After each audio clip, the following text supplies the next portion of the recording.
Welcome to Arcane Crime, a world-building project set in a magical version of modern America. I'm your host Peter, and in this video we will discuss the history of spellcraft and how spells are created and used today. When magic was first discovered in the 17th century, Isaac Newton and his contemporaries saw at once the vast potential of wands. However, they struggled for some time to find a way to control or channel magic into doing something specific through that medium. To name one quick example, when Isaac Newton cast the first spell, he was attempting to levitate an apple that had fallen on his head, but transformed it into gold by accident. Please note that this barrier only applied to wands. Magical instruments that do not require spells, such as magic mirrors, were easier to figure out and became the focus for most magicians for the next 2.5 centuries. It was not until the Wand War between the two American magicians Tomlinson Edmondson and Nicholas Leese that an effective system for giving instructions to magic was created. In 1888, Tomlinson Edmondson discovered that magical fuels such as alkahest and phlogiston would change their output when instructions written in Sanskrit were carved into the shaft of the wand. It has since been discovered that almost any dead language can direct magic to some degree. As a quick side note, while it was Tomlinson Edmondson who discovered the significance of dead languages,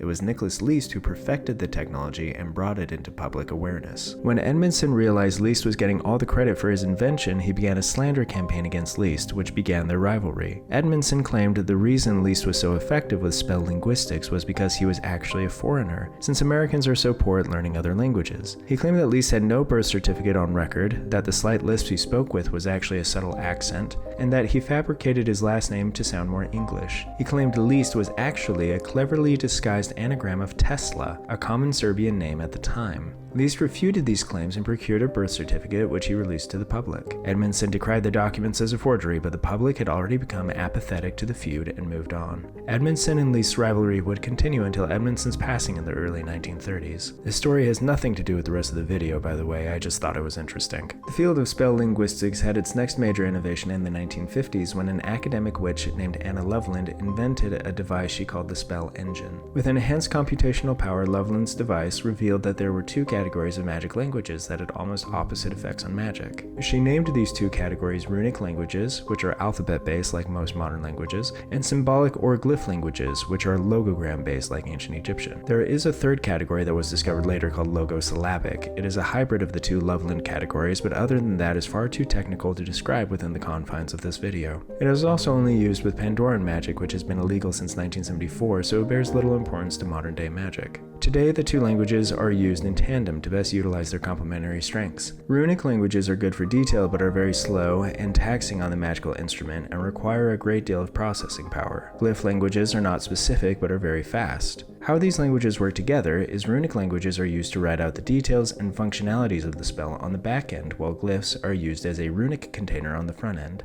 Any dead or ancestral language can be used to write spells. However, only a few languages are widely used.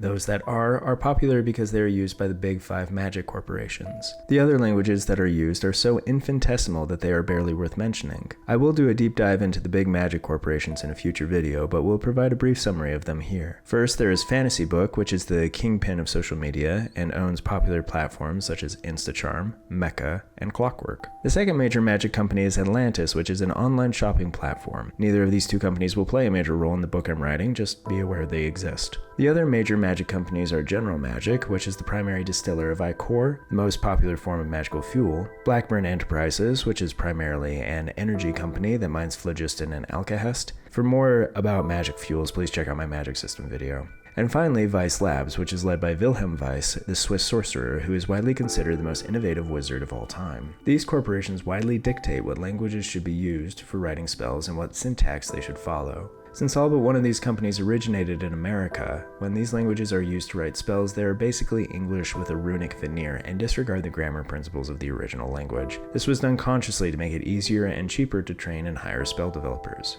Here are the most common runic languages used today, as well as their primary uses. Please forgive me if I butcher the pronunciation of any of these. I am American, so if you were to ask me how many languages I speak, the answer is almost 1. Devanagari script is very powerful at manipulating appearances. It is used for chameleon skin, which is basically a shape-shifting fabric used for disguises by law enforcement and criminals, or for special effects by Hollywood illusionists. Yiddish, or Hebraic script, is the most recent death among the runic languages and hasn't been in use as a spoken language for 3 centuries.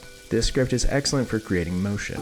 It is used for movement spells such as levitation, pushing, pulling, raising, and lowering objects. Artistically, it is also used for animation. Old Norse is the language that solved world hunger. Norse is excellent for preserving objects, allowing highly perishable foods to last for decades. It is also widely used in keeping shipments from being damaged, though it doesn't do much beyond typical wear and tear in that use case. Old English is the opposite of Old Norse, even though they are cousin languages. Where Old Norse preserves, Old English changes. Old English is used for conjuration and evaporation spells. Conjuration spells are tricky because conjurations by their nature desire to revert back to what they were conjured from. Oxygen is the most common conjuration material. So Old Norse is often used in tandem with Old English to make a conjuration stick around for any meaningful amount of time.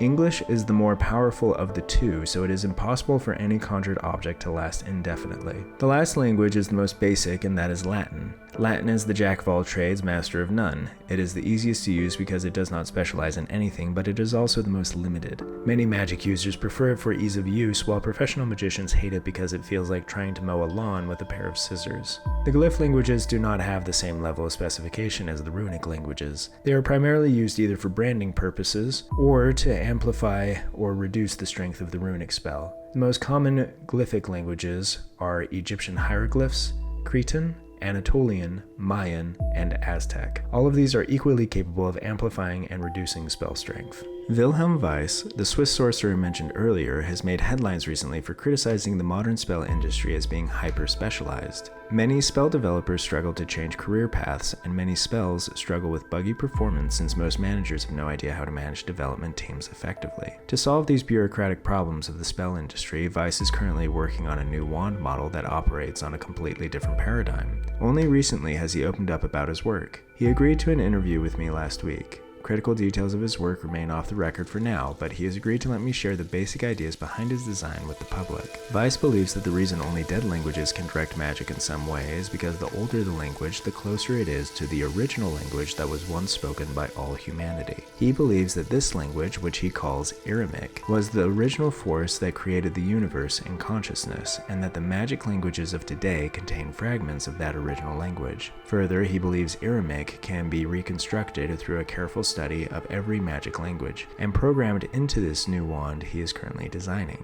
My interview with Vice left me deeply conflicted. On the one hand, his theory sounds totally insane. On the other, Vice is the greatest magical mind of our time.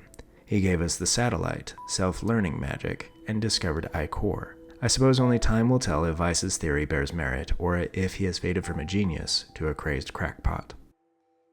I close my record. Subscribe if you wish.